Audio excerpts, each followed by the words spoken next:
જય શ્રી કૃષ્ણ વિદ્યાર્થી મિત્રો, કેમ છો બધા? મજામાં ને? આપણે જે છે એ ધોરણ 8 નું ચેપ્ટર નંબર આપણું 15 જે છે કેટલીક કુદરતી ઘટનાઓ એના વિશે આપણે અભ્યાસ કરતા હતા. જે આપણે આ પાઠની અંદર જે છે એ બે કુદરતી ઘટનાઓ એટલે કે વીજળીનું પડવું અને ભૂકંપ એના વિશે આજે આપણે ભણવાના છીએ.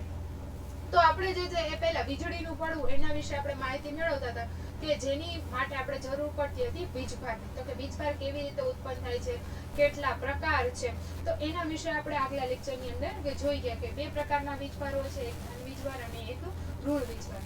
અને પદાર્થ વીજભારિત છે કે નહીં તે ચકાસવા માટેનું સાદું સાધન ઇલેક્ટ્રોસ્કોપ જે છે એ આપણે ગયા લેક્ચરની અંદર બનાવેલું હતું. તો હવે આપણે જે છે એ આગળ જોઈએ. તો કે વીજભારિત જે છે એ વસ્તુ જ્યારે આપણે પેપર ક્લિપ ઉપર રાખીએ ત્યારે જો પેપર ક્લિપ જે છે પહોળી થઈ જાય તો શું કહેવાય? તો કે વીજભારનું વહન થયું. એમ કે વહન થયું એટલે કે પદાર્થ જે છે આ પદાર્થ વીજભારિત હતો તેમાંથી વીજભારનું વહન થઈ અને બીજા છેડા સુધી પહોંચ્યું. તો એક છેડા સુધી બીજા છેડા સુધી પહોંચવાની જે ક્રિયા થઈ તેને શું કહેવાય? તો કે વીજભારનું વહન કહેવામાં આવે છે. તો આવું જ કંઈક વીજભારનું વહન જે છે એ આપણા પૃથ્વીની અંદર થતું હોય એવું આપણે કહી શકીએ છીએ. હવે જ્યારે જે છે એ તમે વીજભારિત વસ્તુને, હવે દાખલા તરીકે તમે ઇલેક્ટ્રોસ્કોપ જે બનાવેલું હતું તો એની અંદર વીજભારનું વહન એટલે કે રિફિલથી જે છે એ પેપર ક્લિપને બંને છેડાઓ સુધી પહોંચેલું હતું. તો આ જે છે એ વીજભારિત વસ્તુને જ્યારે તમે હાથ વડે અડકો છો એટલે કે ચપ્પલ પહેર્યા વગર, કારણ કે જો ચપ્પલ પહેર્યા હશે તો એ રબર અથવા પ્લાસ્ટિકના હોવાને કારણે એ પદાર્થ કેવું હશે? તો કે વીજભારનું વહન પૂરેપૂરું થવા ન દે. જો કે આ તો વીજભાર જે છે ખૂબ જ નાનું હોવાને કારણે આવા કોઈ ઇસ્યુ જોવા મળતા નથી. એટલે ખુલ્લા પગે જે છે તમે ઊભા રહી અને પેપર ક્લિપના ઉપરના છેડાને અડકશો એટલે થોડા જ સમયની અંદર આ પેપર ક્લિપની જે બંને છેડે એલ્યુમિનિયમ ફોઇલ લટકાવેલી હતી એ પોતાના મૂળ સ્થાન પર આવી જાય છે. તો આપણા મૂળ સ્થાન ઉપર આવી જવાનું કારણ શું છે? તો કે આપણે પણ, આપણું શરીર પણ ખબર છે આપણને કે વીજભારનું કેવું છે, વહન કરી શકે તેવું. એટલે કે વિદ્યુત સુવાહક આપણું શરીર છે. એટલે કે જેવું તમે જે છે એ આ વીજભારિત વસ્તુને અડકો છો તો તેમાંથી વીજભારનું વહન જે છે તમારા શરીરની અંદર થવા માંડે છે અને તમારા શરીરમાંથી થઈ અને પગ મારફતે જમીનની અંદર ઉતરી જાય છે. તો આ કારણે જે છે એ પોતે આ વીજભાર જે છે જમીનની અંદર જતો રહે છે કે જેને આપણે શું કહી શકીએ કે વીજભારનું વહન. એટલે કે વીજભારનું વહન આ રીતે શક્ય છે. તો વીજભારિત પદાર્થમાંથી પૃથ્વીમાં વીજભારના વહનની આ ક્રિયાને આપણે શું કહીએ છીએ? તો કે અર્થિંગ તરીકે ઓળખીએ છીએ. કે જે ક્રિયામાં શું થાય છે? તો કે કોઈ એક વીજભારિત પદાર્થ પાસે જે છે જેટલી મોટી માત્રામાં વીજભારનો જથ્થો રહેલો હોય તેમાંથી ડાયરેક્ટ આપણે શું કરીએ છીએ? તો કે પૃથ્વીના પેટાળની અંદર આપણે આ વીજભારનું વહન કરી દઈએ છીએ. હવે આ બધી જે છે એ રચના આપણા મોટા ભાગે આપણા ઘરની અંદર તો આપણે સાંભળેલું જ હોય છે કે અર્થિંગનું જે છે કનેક્શન આપે છે. એટલે અર્થિંગ કોને કહેવાય? તો કે આવી જ રીતે કે જ્યારે કોઈ પણ વીજળી પડે ત્યારે જે છે એ વીજભારનું સીધું વહન જમીનની અંદર થઈ જાય અને આપણા જે છે મકાનને કે આપણને કોઈ પણ પ્રકારનું નુકસાન થતું નથી ને નુકસાનથી આપણે બચી શકીએ. તો વિદ્યુત પ્રવાહના કોઈ પણ પ્રકારના લીકેજને કારણે, લીકેજ એટલે કે જ્યાંથી કોઈ કારણોસર ત્યાંથી વિદ્યુત પ્રવાહ જે છે એ બહાર નીકળતો હોય તો એવા ઇલેક્ટ્રિક શોકથી બચવા માટે બધી ઇમારતો ઉપર અથવા મકાન ઉપર જે છે એ અર્થિંગ લગાડવામાં આવે છે. તો હવે જોઈએ કે આપણે અર્થિંગ જે છે એ કેવી રીતે કાર્ય કરે છે. તો હવે ક્યારેક જે છે એ અર્થિંગ ટૂંકમાં આપણે ક્યારે કામ આવે? તો કે જ્યારે ઝડપથી હિલચાલ થતી હોય ત્યારે વીજભારનું વહન થાય છે. વીજભારનું શું થાય? તો કે વિભાજન. વહન થવા માટે શું થવું જોઈએ? પહેલા તો કે વિભાજન થાય છે. હવે વિભાજન જેવું થઈ જાય એટલે શું થાય? તો કે એક સ્થાનથી બીજા સ્થાન સુધી જશે. બીજા સ્થાન સુધી જશે એટલે તરત જ જે છે એ આપણને ખબર છે કે હવા પણ જે છે વિદ્યુતની કેવી છે? મંદવાહક છે. મંદવાહક હોવાને કારણે તે એક સ્થાનથી બીજા સ્થાન સુધી વિદ્યુતનું વહન થવા દેશે. તો આવા ગાજવીજ સાથે જ્યારે તોફાનો આવતા હોય તો તે શું કરશે? તો કે હવાના પ્રવાહો જ્યારે જે છે ઉપરની તરફ જશે. એટલે કે આપણને ખબર છે કે જ્યારે ગાજવીજ થતી હોય ત્યારે તો પવનો જે છે એની ગતિ ખૂબ જ વધી ગઈ હોય છે ત્યારે તે જે છે એ વીજભારનું વહન કરે છે. પછી તો કે શું થાય? તો કે પાણીના ટીપા એટલે કે વરસાદ આવતો હોય ત્યારે એની સાથે ધોવાય અને એ વીજભાર કેવો આવે છે? તો કે નીચેની તરફ ઘસાઈ આવે છે અને જેને આપણે વીજળી પડવાની ઘટના તરીકે ઓળખીએ છીએ. શું કામ? તો કે પાણીના ટીપા એટલે કે પાણી જે છે એ વીજભારનું વહન કરતી હોવાને કારણે પાણી જે છે એ વિદ્યુતનું શું છે? તો કે સુવાહક છે. તો આવી ઝડપથી હિલચાલથી જે છે વિદ્યુતનું વિભાજન થાય છે. તો હવે એમાં શું થાય છે? તો આપણને ખબર છે કે પૃથ્વીની સપાટીની થોડાક ઉપરના ભાગમાં જે કંઈ પણ વાદળો આવેલા છે એ વાદળોની ઉપરની ધાર ઉપર જે છે એ ધન વીજભાર આવેલો હોય છે અને નીચેની ધાર ઉપર ઋણ વીજભાર જમા થયેલો હોય છે. અને જમીનની નીચેના ભાગમાં પણ ધન વીજભાર જમા થયેલો હોય છે. કારણ કે આપણે જોઈએ છીએ કે વીજળી પડે છે એટલે કે ઉપરથી નીચેની તરફ એનું વહન થાય છે. હવે વહન ક્યારે પોસિબલ બને કે બંને વીજભારો જે છે એ કેવા હોય, જુદા જુદા હોય, તો જ જે છે એકબીજાને આકર્ષે અને વીજભારનું વહન થઈ શકે. જો સમાન વીજભારો હોત તો એકબીજા પ્રત્યે આકર્ષણ અનુભવ તો જે છે એ દૂર ફેંકાઈ જાય. એટલે નીચેની ધાર ઉપર ઋણ વીજભાર જમા થયેલો હોય છે, ઉપરની તરફ જે છે એ ધન વીજભાર જમા થયેલો હોય છે એવું આપણે કહી શકીએ. અને જમીનની નીચેનો ભાગ જે છે એ ધન વીજભાર ધરાવતો હોય એવું આપણે કહી છે. તો આ જમા થયેલા વીજભારનું મૂલ્ય જ્યારે ખૂબ જ વધી જાય, એટલે કે વાદળોની અંદર જ્યારે વીજભારનું આ મૂલ્ય ખૂબ જ વધી જાય ત્યારે હવા જે સામાન્ય રીતે કેવી છે, આપણે જોયું તેમ વિદ્યુતની મંદવાહક છે તે તેના પ્રવાહને રોકી શકતી નથી. એટલે કે એનામાં એટલી કેપેસિટી નથી હોતી કે એ જે વીજભારનું વહન થાય છે તેને પોતે એ અટકાવી શકે. અને ધન અને ઋણ વીજભાર જે છે મળતા તેજસ્વી પ્રકાશનો એક લીસોટો સર્જાય છે કે જેને આપણે શું કહીએ છીએ, વીજળી કહીએ છીએ. અને તે એકબીજા સાથે ઘસાવાને કારણે શું થાય છે તો કે અવાજ પણ ઉત્પન્ન કરે છે. તો આ પ્રક્રિયા જે છે એ આખી વિદ્યુતનું જે છે વિદ્યુત ભારનું શું કરે છે તો કે વિદ્યુત વિભારણ એટલે કે છૂટો પાડવાની જે આખી ઘટના જે છે એને કહી શકાય છે. અને એ વીજળી પડવાની ઘટના એ આપણે સમજી શકીએ છો. તો વિદ્યુત ભારણને જે છે એ વિસર્જનની પ્રક્રિયા કોની વચ્ચે થતી હોય તો કે જે તે બે કરતા વધુ વાદળો વચ્ચે પણ થતી હોય છે અને ક્યારેક વાદળ અને પૃથ્વી વચ્ચે પણ થાય છે. કારણ કે આપણે જોઈએ કે જમીની વિસ્તારની અંદર પણ ધન વીજભાર જમા થયેલો હોય એવું આપણે કહી શકીએ છીએ. તો બંને વાદળો વચ્ચે પણ ક્યારેક થતી હોય છે અથવા તો વાદળ અને પૃથ્વી વચ્ચે આ વિદ્યુત વિભારણની પ્રક્રિયા જે છે એ સતત ને સતત ચાલુ હોય છે. એટલે કે ચોમાસાની ઋતુની અંદર ચાલુ હોય છે જેને કારણે વીજળી પડવાની ઘટના આપણને દેખાય છે. તો આપણા પૂર્વજો છે એ વીજળીથી ડરતા હતા, પરંતુ આજે આપણે ડરતા નથી. તો એની આપણે શું કામ નથી ડરતા તો કે આપણે જે કંઈ પણ વિદ્યુત વિભાર એટલે કે વીજળી પડવાની જે ઘટના છે એ આપણે આખી સમજી શકીએ છીએ. તો આ સમજને વધુ સ્પષ્ટ કરવા માટે હજી પણ વૈજ્ઞાનિકો જે છે એ કાર્યરત એટલે કે હજી એના ઉપર વધારે ને વધારે જે છે એ રિસર્ચ એ લોકો કરે છે અને આ ઘટનાને વધુ સ્પષ્ટ રીતે આપણે સમજી શકીએ છીએ કે વાદળો ઉપર જે છે એ શું કામ ધન વીજભાર, કયા ધાર ઉપર જે છે ધન વીજભાર જ લેવો, શું કામ આપણે ઋણ વીજભાર જ લીધો. તો આ બધી ઘટનાનું જે છે અમુક પ્રકારે અનુમાન અત્યારે કરેલું છે કે જેના આધારે આપણે રિઝલ્ટ આપી શકીએ છીએ કે જો આવું હોય તો જ આપણને આ પ્રકારના પરિણામ મળતા હોવા જોઈએ. પરંતુ વધારે સ્પષ્ટ કરવા માટે હજી વૈજ્ઞાનિકો એના ઉપર કાર્યરત છે. હવે વીજળી પડવાથી આપણે કયા પ્રકારના નુકસાન થાય છે તો કે વીજળીના પડવાથી જે છે એ જાનહાનિ અને સંપત્તિનો પણ જે છે એ નાશ થઈ શકે છે. એટલા માટે આપણે જે છે જ્યારે વીજળી પડતી હોય ત્યારે આપણે આપણી જાતનું રક્ષણ કરવા માટે જે છે એ તકેદારી લેવી જોઈએ, અનેક જે છે એ પગલાં લેવા જોઈએ. નહીંતર જે છે એ વીજળીથી ઘણી મોટી વીજળીનો ઝટકો હોય તો ઘણી વખત જે છે વ્યક્તિ હોય કે કોઈ પશુ પ્રાણી હોય તો એ મૃત્યુ પણ પામે છે. તો જ્યારે ગાજવીજ સાથે તોફાનો આવતા હોય ત્યારે કોઈ જગ્યાએ જે છે આપણે ખુલ્લા જગ્યા ઉપર સલામત નથી. શું કામ? કારણ કે જો ખુલ્લી જગ્યા હશે તો સપાટીનું ક્ષેત્રફળ વધી જશે અને એ સીધો જે છે એ વીજળીનો ઝટકો તમારા સુધી પહોંચી શકે છે. એટલે ખુલ્લી જગ્યા જે છે એ તમારા માટે સલામત નથી. તે દરમિયાન તમારે શું કરવું જોઈએ તો કે સલામત સ્થળે જે જગ્યાએ સલામત હોય એ જગ્યાએ દોડી જવું જોઈએ. ઘર કે ઇમારત, આપણું જે છે આપણું ઘર અથવા બિલ્ડિંગ એને આપણે કહી શકીએ કે એ સલામત સ્થળ છે. કારણ કે આપણે આગળ જોઈ ગયા કે એ બધાની અંદર આપણે અર્થિંગ મૂકેલું હોય. અર્થિંગ એટલે શું તો કે અર્થિંગ એટલે કે આપણા જે છે એ લોખંડનો અથવા એક ધાતુનો એક એવો મોટો સળિયો રાખવામાં આવેલો હોય છે કે જેનો એક ભાગ જે છે એ જમીનની અંદર ઉતારવામાં આવેલો હોય અને બીજો ભાગ જે છે એ ઇમારતની ઊંચાઈ કરતા સહેજ વધારે રાખવામાં આવેલો હોય છે. એટલે શું થશે? કારણ કે આપણે ખબર છે કે વિદ્યુત વિભારણની પ્રક્રિયા થશે એટલે સૌપ્રથમ જે એને વિદ્યુત વીજભારનું વહન કરતો જે છે પદાર્થ મળી રહેશે તેમાંથી જ તે તરત પદાર્થનું પોતે વીજભારનું વહન કરી દેશે.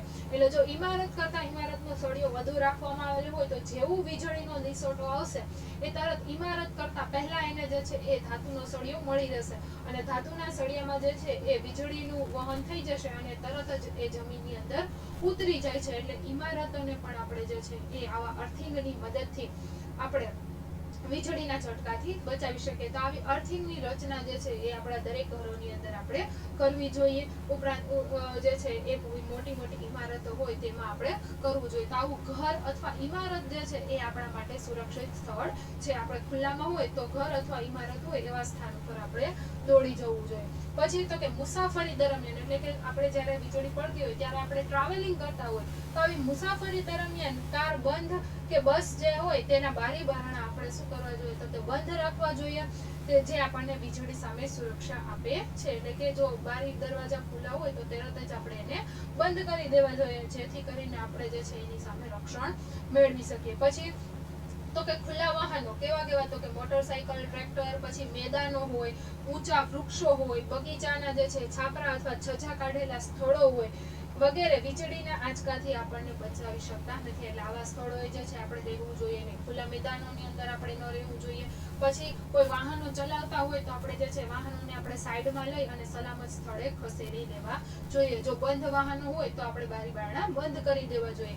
અથવા ખુલ્લા વિસ્તારો હોય કે જેવા છાપરા જેવી વસ્તુ હોય, કારણ કે છાપરા જે છે મોટા ભાગે આપણે જોઈએ છે કે કોઈ ધાતુ પદાર્થના બનેલા હોય, તો એવા જેવી કોઈ પણ ધાતુ પદાર્થ હોય કે જે પોતે વિદ્યુતનું વહન કરી શકે એવી જગ્યાએ આપણે રહેવું જોઈએ નહીં, કારણ કે એ વીજળીનું વહન કરી શકે છે અને આપણને જે છે એ વીજળી સામે રક્ષણ આપી શકતા નથી. તો કે ગાજવીજ સાથેના તોફાનો દરમિયાન છત્રી સાથે લઈ જવી, એટલે કે ડાયરેક્ટ આપણા ઉપર જે છે વીજળી પડવાનો આપણે ખતરો ઓછો કરી શકીએ છીએ. તો આવું ક્યારે હોય ત્યારે જે છે એ છત્રી સાથે લાવવી એ પણ એક સુરક્ષા ભર્યું પગલું છે. જંગલોમાં હોય તો આપણે ઊંચા વૃક્ષો કરતા નીચા વૃક્ષો નીચે આપણે જે છે આશ્રય લેવો જોઈએ, કારણ કે આપણે આગળ વાત કરીએ કે જે જગ્યાએ એને સૌથી પ્રથમ એને વીજભારનું વહન કરવા મળશે એવા સ્થળો જે છે એ આપણે ટાળવા જોઈએ. એટલે ઊંચા વૃક્ષોની જગ્યાએ આપણે શું કરવું જોઈએ તો કે નીચા વૃક્ષોમાં સહારો લેવો જોઈએ. જો મેદાનમાં હોઈએ કે આસપાસ આપણને કોઈ એવો વિસ્તાર ન મળે કે જ્યાં આપણે સલામત સ્થળે દોડી શકીએ તો શું કરવું જોઈએ તો કે આ સ્થિતિની અંદર તમને આકૃતિમાં તમારી ટેક્સ્ટ બુકના પણ આપેલી છે. તો આવી રીતે માથું નીચે કરી બે હાથ વચ્ચે જે છે માથું રાખી નીચે જે છે ઘૂંટણ વાળી અને જમીન ઉપર બેસી જવું જોઈએ, કે જેથી કરી અને સપાટીનું ક્ષેત્રફળ ઘટી જાય. ઊભા જે છે એ ખુલ્લા મેદાનની અંદર સૂઈ જવું જોઈએ નહીં. એટલે જે સૌથી નાનું બિંદુ આપણું જે છે એ બની જશે, એટલા માટે સપાટીનું જો ક્ષેત્રફળ ઓછું થઈ જશે તો વીજળી પડવાનો ખતરો પણ જે છે એ ઓછો થઈ શકે છે. તો આવા અનેક પગલાઓ દ્વારા જે છે આપણે વીજળીથી રક્ષણ મેળવી શકીએ છીએ. ઉપરાંત જ્યારે ઘરમાં હોય ત્યારે તો કે ટીવી છે, કમ્પ્યુટર છે, વોશિંગ મશીન છે, તો વગેરે જે પદાર્થો વીજળીથી ચાલે છે તો આવા વીજ સાધનોના જે છે પ્લગ આપણે કાઢી નાખવા જોઈએ. શું કામ તો કે જો વીજ પ્રવાહનું મૂલ્ય વધી જાય વીજળીના કારણે તો આ વીજ પ્રવાહનું વહન ડાયરેક્ટ આપણા સાધનો સુધી પહોંચી જાય અને આપણા સાધનો જે પણ એ ખરાબ થઈ શકે છે. તો આવા અને એમાંથી આપણને પણ કરંટ લાગવાનો ભય રહે છે.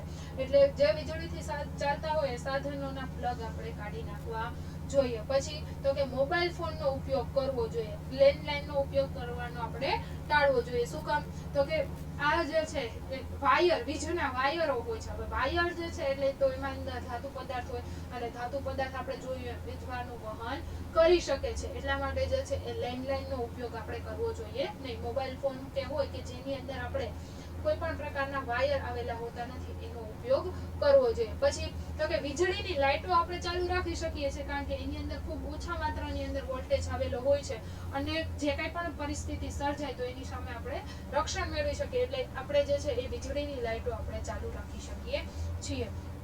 પછી તો કે જ્યારે આપણે વહેતા પાણીમાં હોય એટલે કે નદી, નાળા, તળાવ, સરોવર હોય તો એવી જગ્યાએ હોવું જોઈએ નહીં. તરત આપણે ત્યાંથી ખસી જવું જોઈએ. આવા તોફાનો દરમિયાન જે છે એ ખુલ્લાની અંદર અથવા બાથરૂમની અંદર પણ નાહવાનું ટાળવું જોઈએ. શું કામ તો કે પાણી પણ વિદ્યુતનું સુવાહક હોવાને કારણે વીજભાર જે છે આપણા સુધી પહોંચી શકે છે.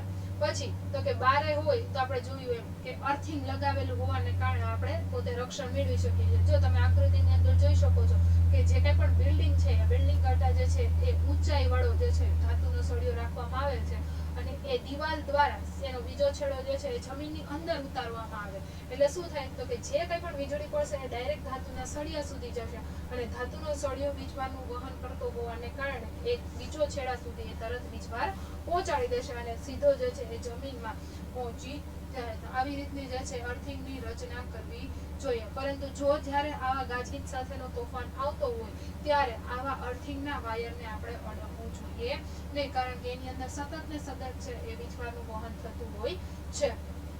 હવે જે છે એ વીજળી સામે આપણે જે છે એ રક્ષણ કેવી રીતે મેળવવું જોઈએ, કેવી રીતે આપણે તકેદારી રાખવી જોઈએ, કેવી રીતે વીજળી ઉદ્ભવે છે, આના વિશે તો આપણે અભ્યાસ કરી લીધો. તો બીજી એક કુદરતી ઘટના જે છે એ ભૂકંપ. હવે ભૂકંપ તો જે છે એ પણ એક કુદરતી ઘટના છે. કેવી રીતે ઉદ્ભવે છે, શું કામ કરી શકાય છે, આ બધાના પ્રશ્નો પણ આપણે આ ચેપ્ટરની અંદર મેળવશું. આપણે જે છે એ વીજળી વિશે તો આપણે અનુમાન કરી શકીએ છીએ. આપણને ખબર છે કે હવામાન ખાતું જે છે એ ગાજવીજ સાથે જ્યારે તોફાનો આવવાના હોય, ચક્રવાત આવવાનું હોય, તેની અગાઉથી આપણને જે છે જાણકારી આપી દેતું હોય છે. પરંતુ એક એવી કુદરતી ઘટના છે કે જેની આપણે અગાઉથી કોઈ પણ પ્રકારની જે છે એ ચેતવણી આપી શકતા નથી. એવી જે ઘટના જે છે એ ભૂકંપ, કે જેના દ્વારા પણ મોટા જે છે એ જાનહાનિનું રક્ષણ થઈ શકે છે. એ જે આ ઘટનાનું જે છે એ પૂર્વાનુમાન શક્ય નથી. શું કામ? તો કે એ કઈ રીતે આવશે, ક્યારે આવશે, કયા સમયે આવશે, એવું આપણે ચોક્કસ અનુમાન કરી શકતા નથી. અને ભૂકંપ દ્વારા જે છે મોટા પાયે જાનહાનિ અને સંપત્તિને પણ નુકસાન થાય છે. તો જોઈએ આપણે ભૂકંપ જે છે એ કેવી રીતે ઉદ્ભવે છે. તો આપણને ખબર છે કે ભૂકંપ કઈ કઈ જગ્યાએ આવેલો છે. તો સૌપ્રથમ આપણે જોઈએ લે તો કે ભારતની અંદર ઉત્તર કાશ્મીરમાં, એટલે કે ઉરી અને તંગધારની નજીક જે છે, અને એ સિવાય 2008 ઓક્ટોબરમાં ક્યારે આવેલો તો આ જે છે એ તંગધાર અને ઉરીમાં, તો કે 8 ઓક્ટોબર 2005 ની અંદર ખૂબ જ જે છે મોટો ભૂકંપ આવેલો હતો અને ખૂબ મોટી જાનહાનિ થઈ હતી. પછી એવો જ મોટો ભૂકંપ જે છે એ કઈ જગ્યાએ આવેલો હતો તો કે આપણને જે છે 2001 ની અંદર 26 જાન્યુઆરી 2001 ની અંદર કચ્છ ભુજની અંદર આવડો જ મોટો ભૂકંપ આવેલો હતો કે જેમાં જે છે ઘણી મોટી જાનહાનિ થઈ હતી અને લોકોને એ બધી અવસ્થામાંથી બહાર આવતા પણ જે છે ખૂબ મોટો સમયગાળો લાગ્યો હતો. તો ભૂકંપ દ્વારા જે છે ખૂબ જ ઘણી મોટી જાનહાનિ થાય છે અને તેનું પૂર્વાનુમાન શક્ય નથી. એટલે આ જાનહાનિને જે છે આપણે સમય રહેતા આપણે ટાળી શકતા નથી, પરંતુ તેની સામે બચવા માટે આપણે પગલાં લઈ શકીએ છીએ. તો જોઈએ આપણે કે ભૂકંપ એટલે શું. તો કે પૃથ્વીનું અચાનક હલવું અથવા ધ્રુજવું, તેને આપણે શું કહીએ છીએ? ભૂકંપ. જે ખૂબ જ લાંબા સમય સુધી અથવા થોડા સમય સુધી પણ હોઈ શકે છે. મોટા ભાગે જે છે એ અમુક સમય માટે જ મર્યાદિત હોય છે. તો કે પૃથ્વીના પેટાળમાં ખૂબ ઊંડે થતા એ શેના કારણે ઉદ્ભવે છે? તો કે પૃથ્વીના પેટાળના ખૂબ ઊંડે થતા વિક્ષોભના કારણે, ડિસ્ટર્બન્સના કારણે, કે કોઈક એવી પ્રક્રિયા થાય છે કે જેને કારણે વિક્ષોભ ઊભો થાય છે, ડિસ્ટર્બન્સ ઊભો થાય છે, જેને કારણે પૃથ્વીનું જે છે એ સ્તર અથવા સપાટી જે છે એ હલે છે અથવા ધ્રુજે છે, જેને આપણે શું કહીએ છીએ? ભૂકંપ કહીએ છીએ. તો પૃથ્વીની સપાટીનું અચાનક હલવું કે ધ્રુજવું, જેને આપણે ભૂકંપ તરીકે ઓળખીએ છીએ, કે જે ખૂબ થોડા સમય માટે હોય છે. હવે જે છે ભૂકંપ આખી પૃથ્વી પર દરેક સમયે તો થતા જ હોય છે, નાના મોટા જે છે ભૂકંપો આવતા જ હોય છે, પરંતુ તેને બધાને જે છે એ આપણે નોંધ કોઈ કરતા નથી. ખૂબ મોટા ભૂકંપો જે છે એ ખૂબ ઓછી વાર થતા જોવા મળે છે, કે બહુ લાંબા સમયગાળા જે છે એ ખૂબ મોટા ભૂકંપો આપણને જોવા મળે છે. મોટા જે છે એના દ્વારા કયા કયા નુકસાન થાય છે? તો કે ઉમારો તો પડી જાય છે, પછી પુલ જે છે તૂટી જાય છે, ઘણા મોટા ડેમ તૂટી જાય છે, મનુષ્યો જે છે મૃત્યુ પામે છે. આપને ખબર છે કે ગુજરાતની અંદર મચ્છુ હોનારત થઈ હતી, તો મચ્છુ ડેમ જે છે તૂટી ગયો હોવાને કારણે આપણે ખબર છે કે ખૂબ મોટી માત્રાની અંદર જાનહાનિ થઈ હતી. તો આવા બધી જે છે વસ્તુઓ તૂટવાને કારણે માણસોને જે છે ખૂબ જ મોટું નુકસાન ભોગવવું પડે છે અને ઘણી મોટી માત્રાની અંદર જાનહાનિ પણ થાય છે. પછી તો કે ઘણા લોકો જે છે એની અંદર આવી કાટમાળ, એટલે કે બિલ્ડિંગની અંદર દટાઈ જવાને કારણે જાનમાલની જે છે એ મોટી ગુમારી થાય છે. તો આ બધા જે છે એ ભૂકંપ દ્વારા થતા નુકસાન છે. હવે ભૂકંપ જ્યારે આવે છે ત્યારે તેની સાથે સાથે સુનામી, પૂર અને ભૂસ્ખલન થવાની પણ શક્યતા એટલા જ પ્રમાણમાં રહેલી હોય છે. કારણ કે જ્યારે ભૂકંપ આવે છે ત્યારે આપણે જોયું એમ ધ્રુજારી ઉત્પન્ન થાય છે. ધ્રુજારી ઉત્પન્ન થવાને કારણે દરિયાની સપાટી પણ જે છે એ હલે છે, જેને કારણે પૂર પણ આવી શકે છે, સુનામી પણ આવી શકે છે અને અમુક જગ્યાએ જે છે એ જમીન ફાટી જાય છે, જેને કારણે ભૂસ્ખલન પણ થઈ શકે છે. તો આ ભૂકંપને લીધે સુનામી, પૂર અને ભૂસ્ખલન જેવી સમસ્યાઓ પણ થવાનો ભય રહેલો હોય છે. હવે હિન્દ મહાસાગરમાં જે છે એ આપણને ખબર છે કે આવી જ રીતે ભૂકંપને કારણે એટલે કે વિક્ષોભના કારણે પૃથ્વીના પેટાળમાં થતા વિક્ષોભના કારણે 26 ડિસેમ્બર 2004 ના રોજ ખૂબ જ મોટી સુનામી આવી હતી કે દરિયા કિનારા તમામ પ્રદેશોને જે છે એ સમયે ખૂબ જ મોટું નુકસાન વેઠવું પડ્યું હતું કારણ કે હિન્દ મહાસાગર જે છે એની અંદર ખૂબ મોટો એવો ભૂકંપ આવ્યો હતો જેને કારણે સમુદ્રની સપાટીનું પાણી જે છે અમુક વિસ્તાર સુધી ફેલાઈ ગયું હતું એટલે દરિયા કિનારાને જે વિસ્તાર આવેલા હોય છે કે જે દરિયા કાંઠે આવેલા હોય છે તે લોકોને જે છે સ્થળાંતરિત કરવા પડ્યા હતા અને તેના જે મકાનો જે છે રહેવા માટેના ઘર છે એ બધું જે છે એ પાણીની સાથે ધોવાઈ ગયું હતું તો આવી ઘણી મોટી જે છે એ જાનહાનિ એ સમયની અંદર થઈ હતી તો ભૂકંપની અંદર જે છે આપણે જોઈએ કે એ શું કામ ધ્રુજારી ઉત્પન્ન થાય છે તો કે પૃથ્વીના જે છે એ સૌથી ઉપરનો જેને આપણે શું કહીએ છીએ પડ કે જેને પોપડો આપણે તરીકે ઓળખીએ છીએ તો પૃથ્વીના આવા અમુક લેયરો આવેલા છે હવે એમાં જે છે એ પોપડાની અંદર ખૂબ અંદર સુધી એટલે ખૂબ ઊંડામાં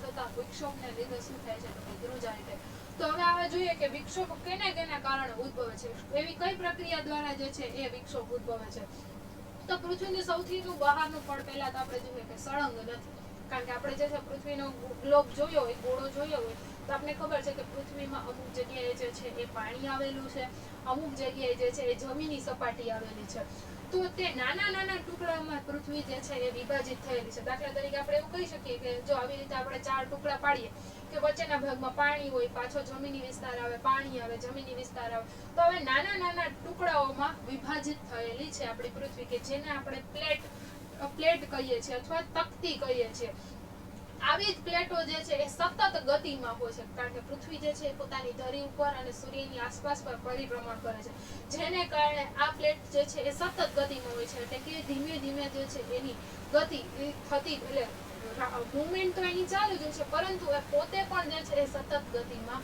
હોય છે હવે જ્યારે તેઓ એકબીજા સાથે ઘસાય છે અથવા એ આ પ્લેટો જે છે એકબીજા સાથે એકબીજી પ્લેટોની નીચે ખસી જાય અથવા એકબીજા સાથે અથડાય ત્યારે શું થાય છે તો કે પૃથ્વીના પોપડાની અંદર વિક્ષોભ ઉભો કરે છે વિક્ષોભ એટલે કે ડિસ્ટર્બન્સ ઉભું કરે છે કે જેને કારણે આપણે જોઈએ કાં તો જે છે એકબીજા ઉપર પ્લેટ ચડી જાય છે અથવા એકબીજા સાથે નીચે ઘૂસી જાય તો આવી રીતે જે છે અથડાય ત્યારે શું થાય છે તો કે વિક્ષોભ ઉભો થાય છે અને આવો વિક્ષોભ એટલે કે આવું ડિસ્ટર્બન્સ જે પૃથ્વીની સપાટી ઉપર આપણને કયા સ્વરૂપે દેખાય છે તો કે ભૂકંપ સ્વરૂપે દેખાય છે જેને કારણે આપણે કહીએ કે ભૂકંપ આવે છે તો ભૂકંપ જે છે એ સિવાય આ પ્લેટોના હલનચલનથી તો થાય જ છે પરંતુ એવી પણ ઘણી બધી ક્રિયાઓ છે કે જેને કારણે આવો વિક્ષોભ ઉભો થઈ શકે છે તો એવી કઈ ક્રિયાઓ છે તો કે જ્વાળામુખી ફાટવાની ક્રિયા કે ઘણી વખત જે છે મોટી ઉલ્કાઓ પૃથ્વી ઉપર પડે છે પછી આપણે જે છે આપણા કાર્યોસર એટલે કે આપણા કોઈ કારણોસર આપણે જે છે ભૂગર્ભની અંદર આપણે મોટા ખાડાઓ કરતા હોય ત્યારે જે છે ન્યુક્લિયર ધડાકાઓ આપણે કરીએ છીએ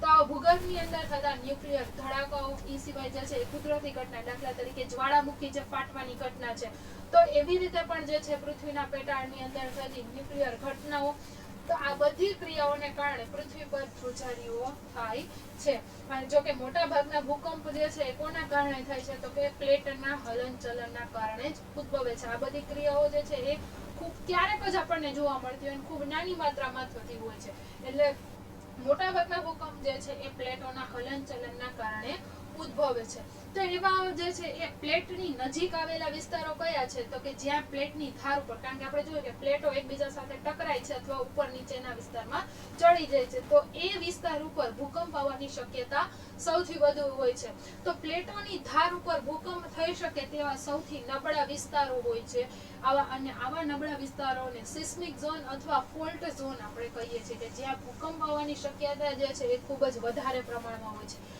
તો એવો સૌથી ભયજનક વિસ્તારો કયા છે આપણા ભારતની અંદર તો કે કાશ્મીર છે પૂર્વ તથા મધ્ય હિમાલય છે સંપૂર્ણ ઉત્તર પૂર્વતીય વિસ્તાર જે છે એ અસમ મેઘાલય મિઝોરમ આ બધા જે છે પછી ગંગા નદીના જે છે મેદાનો છે કચ્છનું રણ છે રાજસ્થાન છે અને દક્ષિણની અંદર આવેલા કેટલાક ભયજનક વિસ્તારોનો પણ તેની અંદર સમાવેશ થાય છે તો આ બધા જે છે એ પૃથ્વીની સપાટી પર આવેલા સૌથી નબળા એટલે કે ફોલ્ટ ઝોન છે જેને આપણે સિસ્મિક ઝોન અથવા ફોલ્ટ ઝોન તરીકે ઓળખીએ છીએ ભૂકંપની તીવ્રતાને જે છે એ માપતું એટલે કે આ જે કંઈ પણ વિક્ષોભ ઉભો થાય એને માપતું સાધન કયું છે તો કે રિક્ટર સ્કેલ તરીકે ઓળખીએ છીએ અને આ રિક્ટર સ્કેલ ઉપર જે છે આપણે ભૂકંપનું માપન કરી શકીએ છીએ.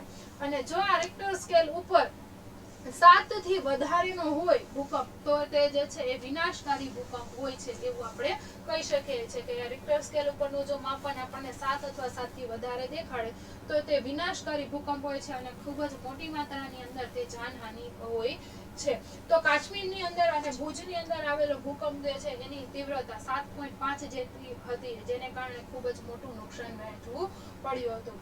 ભૂકંપ સામે હવે આપણે રક્ષણ કેવી રીતે આપણે મેળવી શકીએ છીએ તો જોઈએ આપણે કે યોગ્ય આર્કિટેક્ટ્સ અને માળખા માટે જે છે ખાસ એન્જિનિયરોનો આપણે સંપર્ક કરવો જોઈએ. એટલે કે એવા પ્રકારના જે એન્જિનિયર્સ હોય કે જે ખાસ પ્રકારની બનાવટ આપણને આપતા હોય તો એવા એન્જિનિયર્સ સાથે સંપર્ક કરીને આપણે શું કરવું જોઈએ તો કે ભૂકંપ સામે રક્ષણ મેળવી શકીએ એવી બિલ્ડિંગો આપણે બનાવવી જોઈએ.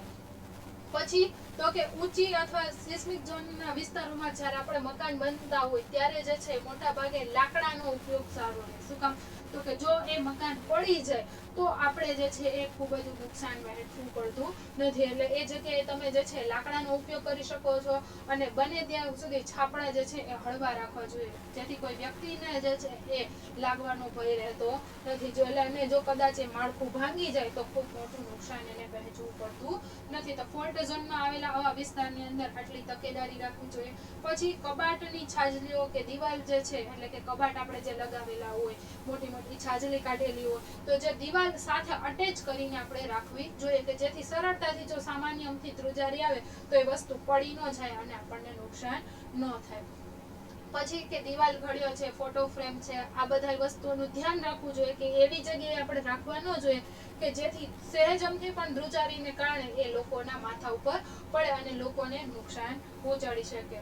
પછી કેટલીક ઇમારતોમાં ભૂકંપ સમયે વાયરો જે છે એકબીજા સાથે ઘસાવાને કારણે આગ પણ લાગી શકે છે. તો આગ માટે જે છે એ ઊંચી ઇમારતોમાં અગ્નિશામક યંત્ર ચાલુ સ્થિતિમાં હોય તેવા રાખવા જોઈએ. કારણ કે આપણે જોઈએ છીએ ઘણી વખત જે છે અગ્નિશામક બંધ પડ્યા હોય તો આગ લાગે ત્યારે જે છે પછી એ જલ્દીથી આપણે કંટ્રોલમાં લાવી શકતા નથી. એટલે ઇમારતોની અંદર જે છે અગ્નિશામક ચાલુ સ્થિતિની અંદર રાખવા જોઈએ.